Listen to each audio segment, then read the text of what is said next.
नमस्कार, मी भारती शिंदे. प्रबोधन दिशा न्यूज मध्ये आपले स्वागत. नव्या युगाची नवी दिशा देणारी प्रबोधन दिशा न्यूज. स्वराज्य पक्षाचे राज्याचे उपाध्यक्ष अंकुश बाबा कदम यांचा वाढदिवस त्यांच्या चाहत्यांनी मोठ्या उत्साहात साजरा केला. यावेळी विविध उपक्रम राबवण्यात आले. जनसंपर्क कार्यालयासमोर आयोजित केलेल्या ज्येष्ठ नागरिकांसाठी ब्लँकेट वाटप करण्यात आले. स्वराज्य पक्षाचे राज्याचे सरचिटणीस डॉक्टर धनंजय जाधव, उपाध्यक्ष विनोद साबळे, नवी महानगरपालिकेच्या माजी नगरसेविका स्वप्ना गावडे, सातारा जिल्ह्यातील असंख्य स्वराज पक्षाचे कार्यकर्ते, विविध सामाजिक संस्थेचे पदाधिकारी, सदस्य, विविध पक्षाचे नेते, नवी मुंबईतील स्वराज्य पक्षातील कार्यकर्त्यांनी केक कापून त्यांना शुभेच्छा दिल्या. पुढे की त्यांनी प्रत्येक आठवड्याला किंवा 15 दिवसाला काहीतरी निमित्तानं सर्वांना बोलवतात आणि जो का उर्वरितचा विषय आमचा आहे तो आनंद द्विगुणित करतात. बरोबर जास्त काय मी म्हणत नाही. आज बाबांचा 80वा आहे आणि त्यानिमित्तानं ती त्यांच्या कार्यामध्ये त्यांनी बरीच कामं करणार आहेत आणि भावी आमदार म्हणून त्यांची प्रचिती इथे झालेली आहे. सर्वांनी त्यांच्याबद्दल असलेला प्रेम, जिव्हाळा हे जतन करूया आणि त्यांना पुढे त्यांचं जीवन उज्ज्वल करूया म्हणून चालतो आणि मी थोडं पुढे बघतो. काही काकांनी सांगितलं की तुम्ही सर्वजण तुमच्या मुलाला आशीर्वाद देण्यासाठी आलेला आहात इथं आणि सर्वात महत्त्वाचं म्हणजे महाराष्ट्राची संस्कृती, आपल्या देशाची संस्कृती, हिंदू धर्माची संस्कृती आणि या संस्कृतीप्रमाणे घरातल्या वडीलधाऱ्यांचा आशीर्वाद घेऊन पुढच्या कार्याला आपण जातो आणि म्हणूनच बापूंनी या सर्व वडीलधाऱ्यांचा आशीर्वाद देण्यासाठी मला या ठिकाणी बोलवलं आणि तुमच्या सगळ्यांच्या आशीर्वादाने हे शुभ कार्य पुढे नेण्यासाठी आम्ही सगळेजण या ठिकाणी उपस्थित आहे. सर्वप्रथम तुमच्या सर्व वडीलधाऱ्यांचा आशीर्वाद घेतला असं समजून मी या ठिकाणी या कार्यक्रमाची सुरुवात करतो.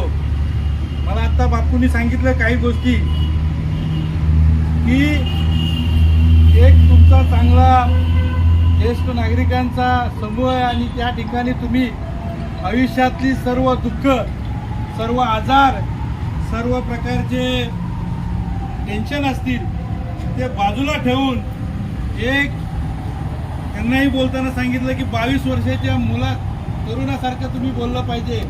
ही ऊर्जा तुमच्याकडून आमच्या सगळ्यांना भेटते आणि ही ऊर्जा तुमच्या माध्यमातून आम्हाला मिळाली पाहिजे. म्हणूनच हा खरा कार्यक्रम आहे. या ठिकाणी बापूंना मी अगदी विनंती करतो की तुमच्या सगळ्या वडीलधाऱ्यांची सेवा करण्याची संधी आम्हाला वेळोवेळी मिळाली पाहिजे आणि ती सेवा करत असताना जो आनंद आहे तो कुठल्याही मुलामध्ये आपण बोलू शकत नाही असा आनंद आहे.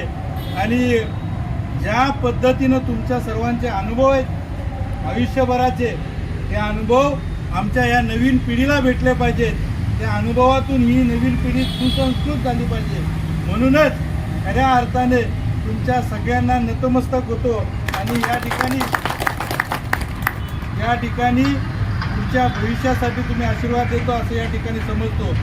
ज्या पद्धतीने आपण सर्वजण आपले सगळे दुःख विसरून, आपले सगळे टेन्शन विसरून आपण ज्या पद्धतीनं एक समूहानं आपले ह्याच्यातले मला वाटतं कोणी कोणाचं ओळखीचं नव्हतं. ज्यावेळी तुम्ही सगळेजण एकत्र येता त्यावेळी एक आपुलकी, म्हणजे रक्ताच्या नात्यापेक्षाही चांगली आपुलकी या सगळ्यातून तुम्ही जोडलेले आहे आणि ही आपुलकी माणुसकीचे आणि हा माणुसकीचा धर्म आम्ही यापुढे तुमच्या मार्गदर्शनाखाली, तुमच्या आशीर्वादाने पुढे घेऊन जाण्याचं काम नक्कीच करू.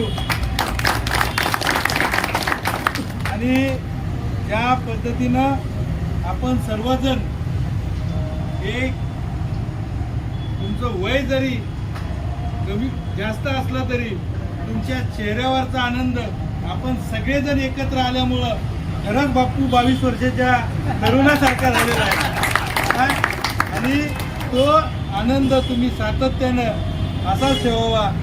एक निरोगी आयुष्य जगण्यासाठी मित्रांची गरज असते आणि तुमच्या सगळ्यांचे हे मित्र पाहून आम्हाला एवढा आनंद झाला आहे. कारण ज्या वयात खऱ्या मित्रांची गरज असते त्या वयात तुम्ही हे सगळे मित्र संघटी जुळवलेले आहेत आणि ज्या पद्धतीनं प्रत्येक सुखदुःखामध्ये तुम्ही सगळेजण एकमेकाला साथ देत असतात. कुठल्याही परिस्थितीत कुणाचाही नातेसंबंध नसताना एक माणुसकीच्या नात्यानं आपण सगळेजण जोडलेलो आहात. याच नात्याची धागा पुढे पकडून आपल्याला सगळ्यांना तुमच्या प्रत्येकाच्या सुखदुःखामध्ये आम्हाला सहभागी होण्याची संधी द्यावी आणि तुमचा कार्यक्रम बापू आम्ही कधीही तुम्ही आम्हाला आवाज द्या. आम्हाला या सगळ्या वडीलधाऱ्यांची सेवा करण्याची आम्हाला संधी द्यावी एवढं मी या ठिकाणी बोलतो. धन्यवाद. रामकृष्ण हरी.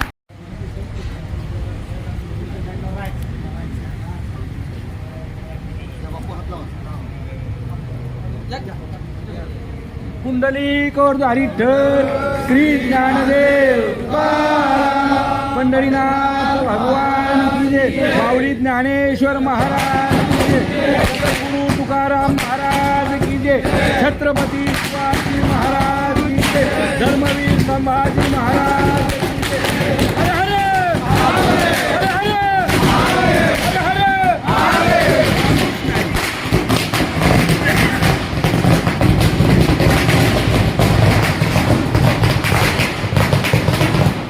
सन्माननीय अंकुश बाबा कदम यांच्या वाढदिवसानिमित्त आज सकाळपासून नवी मुंबईमध्ये बरेच कार्यक्रम यांच्या माध्यमातून आज झालेले आहेत.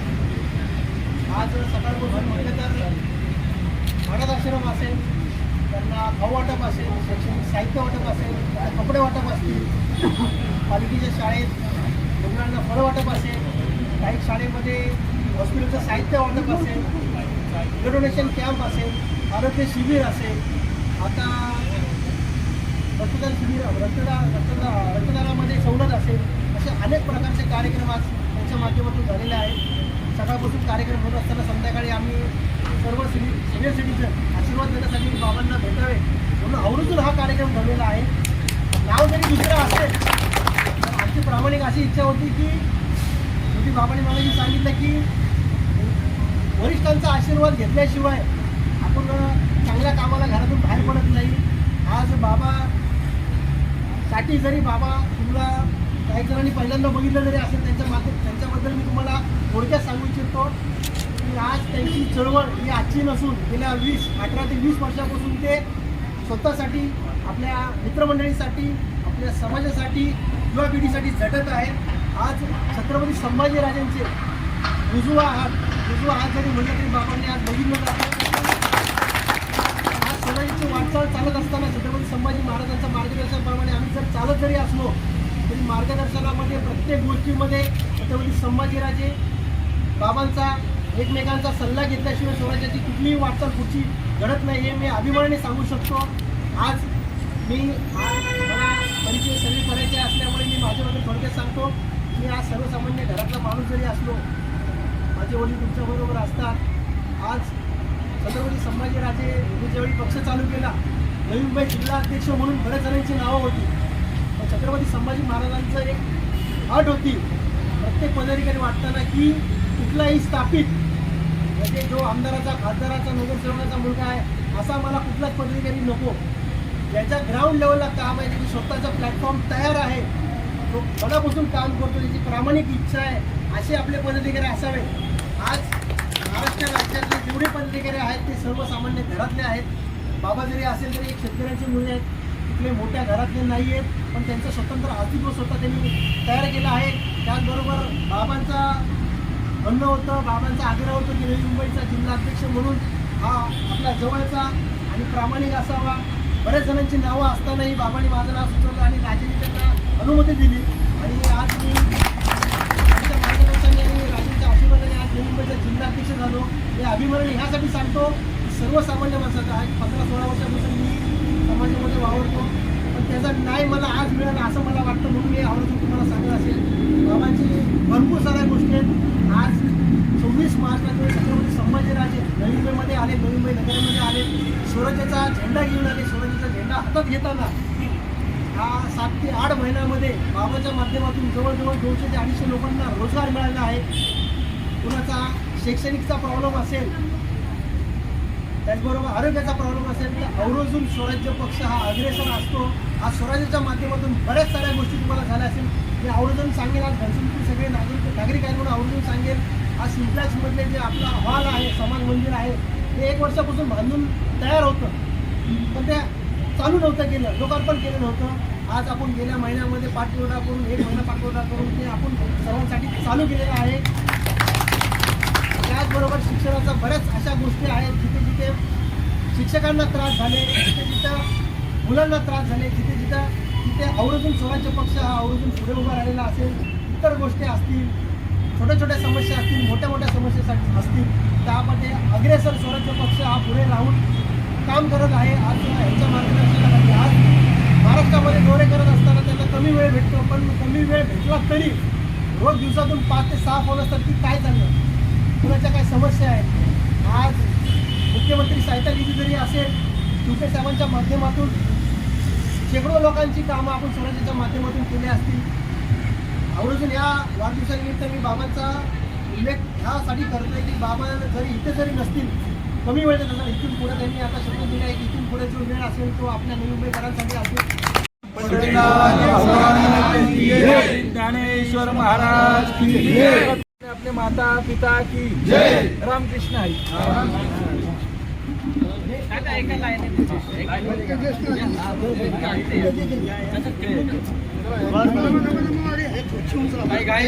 काही कमी पडले का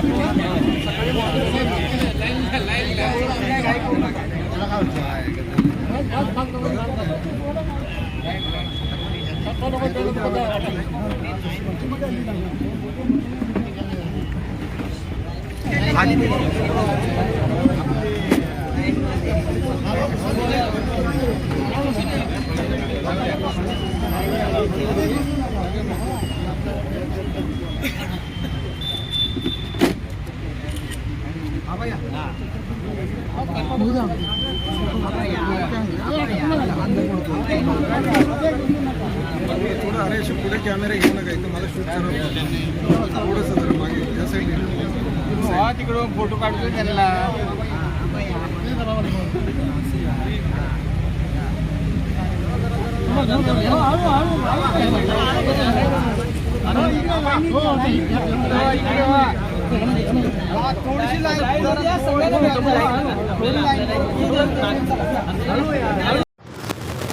स्वराज पक्षाचे उगवते नेतृत्व अंकुश बाबा हे एक आपल्या नवी मुंबईतील एक उगवतं नेतृत्व आहे.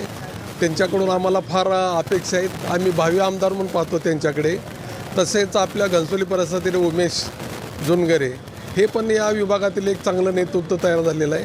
आणि ज्येष्ठ नागरिक सेवाभावी संस्था आणि घनसोलीतील सर्व ज्येष्ठ नागरिक स्वराज्य पक्षाचे आम्ही खंबीरपणे पाठीशी आहोत.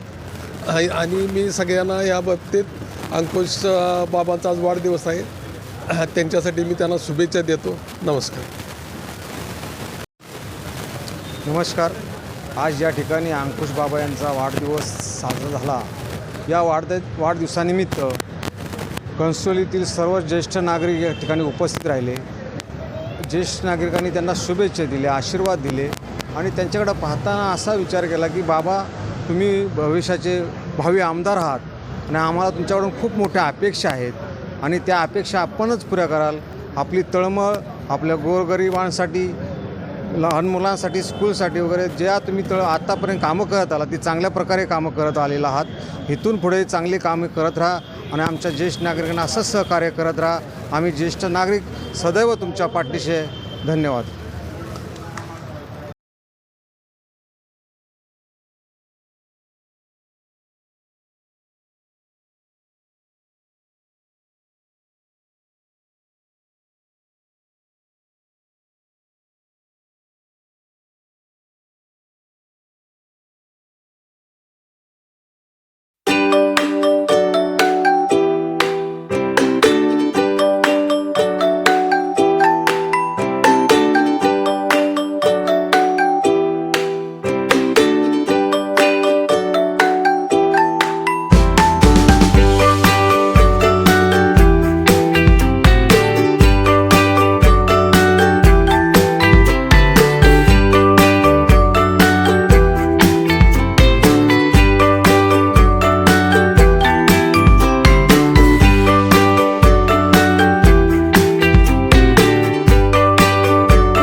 सर्वसामान्य जनता असेल, सर्वसामान्य कार्यकर्ते असतील, सर्वच लोकांच्या हृदयाचा आवाज, प्रत्येकाला आपलंसं करणं, प्रत्येकाला समजून घेणं, प्रत्येकाचे प्रश्न सोडवणं, साम दाम दंड भेद या सगळ्या प्रक्रियेवरती खरं उतरणं आणि सगळ्या लोकांना न्याय देणं, हे जर कोणाकडे पाहून आपल्याला वाटत असेल तर ते अंकुश बाबा कदम.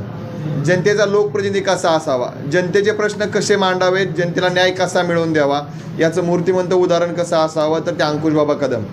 आज रोजी कुठल्याही पद्धतीचं शासकीय पद नसताना, कुठल्याही पद्धतीचा शासकीय बॅकअप नसताना आज रोजी या नवी मुंबईमध्ये असेल, मुंबईमधल्या असेल, सातारा, जावळी या परिसरातील लोकांना आपला आवाज वाटतो, आपले प्रश्न सोडवण्यासाठी प्रामुख्यानं आपल्या हक्काचा वाटतो, असं कोण जर असेल तर ते अंकुश बाबा कदम.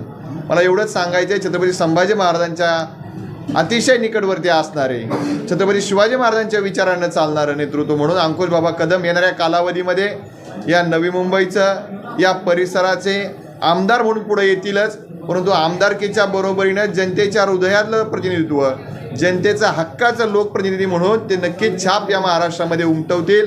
आणि या सगळ्या प्रक्रियेमध्ये छत्रपती संभाजी महाराज त्यांच्या पाठीशी आहेतच, परंतु पक्षाचा सरचिटणीस म्हणून पक्षाची सर्व महाराष्ट्रातले पदाधिकारी, पक्षाचे नवी मुंबई, मुंबई प्रदेशातले सर्व पदाधिकारी हे त्यांच्या पाठीशी ठाम पद्धतीनं साम दाम दंड भेद, पुढं कोणीही असलं तरी त्या व्यक्तीला, तो ज्या काही चुका करतोय त्याला जशाच तशीच पद्धतीनं उत्तर देऊन नवी मुंबई, मुंबईतल्या परिसरातल्या लोकांना, त्याचबरोबर जावळी आणि सातारा या परिसरातल्या लोकांना देखील हक्काचा लोकप्रतिनिधी येणाऱ्या काही महिन्यानंतर म्हणजे 2024ला आमदार रूपी आमच्या अंकुश बाबा कदम दिसतील, हा निश्चय या ठिकाणी व्यक्त करतो. आई जगदंबेला, आई तुळजाभवानीला, गणपतीला प्रार्थना करतो, आमच्या भावाला लोकांचे प्रश्न सोडवण्यासाठी बळ दे आणि हक्काच्या लोकांना एक जनप्रतिनिधी, भ्रष्टाचारमुक्त नवी मुंबई करण्यासाठी अंकुश बाबाला आशीर्वाद दे.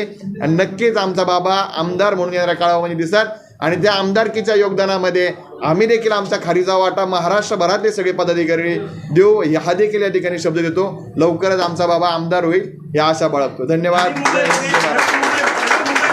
नक्कीच या ठिकाणी समाज असू द्या, सर्वसामान्य गरीब समाज असू द्या, आणि नवी मुंबईला खऱ्या अर्थाने एक वेगळा विचाराचा दिशा देण्याची गरज आहे. ज्या पद्धतीनं या ठिकाणी मुजोरेशाही चालते, या ठिकाणी दंडीलशाही चालते, ही मोडून काढण्यासाठी एक समाजानंच आता ठरवलेलं आहे की आता आपलं नेतृत्व तयार करणं गरजेचं आहे. आणि समाजाच्या रेट्यापुढे, समाजांच्या विचारापुढे हे नेतृत्व म्हणायला लागेल, सर्व समाजाचं प्रेम म्हणावं लागेल. आणि एवढ्या मोठ्या संख्येने या ठिकाणी सर्व तरुण असतील, समाजातले प्रतिनिधी असतील, महिला भगिनी असतील, यांनी छत्रपती संभाजीराजेंच्या विचारांवरती विश्वास ठेवून एक नेतृत्व म्हणून मला संधी दिली. त्या संधीचं नवी मुंबईमध्ये सोनं करण्याचं काम या ठिकाणी नक्कीच करीन. आणि माझ्या सर्व समाज बांधवांना कुठलाही मतभेद न ठेवता मी अतिशय चांगल्या पद्धतीनं यापुढे छत्रपती शिवरायांच्या विचाराचं नवी मुंबईमध्ये स्वराज्य आणीन, या ठिकाणी आवर्जून सांगतो. पहिला असेल की आमचं पहिलं स्लोगन आहे की आपली माणसं मोठी करा, आपण आपोआपच मोठे होतो. छत्रपती शिवरायांच्या विचाराने चालणारी ही सगळी मंडळी. आणि आज या ठिकाणी आलेला प्रत्येक तरुण एक वेगळ्या आशेनं आलेला आहे. माझं पहिलं कर्तव्य असेल, मी स्वतः मोठं होण्यापेक्षा माझ्या प्रत्येक मावळेला मोठं करण्याचं कर्तव्य माझं आहे. आणि तेच घेऊन येत्या 2024ला ऐरोली मतदारसंघामध्ये परिवर्तन झाल्याशिवाय राहणार नाही. ब्युरो रिपोर्ट, प्रबोधन दिशा न्यूज मुंबई. पुढील बातमीसाठी अपडेट राहा. प्रबोधन दिशा यूट्यूब चॅनलला सबस्क्राईब करा, बेल आयकॉन दाबा.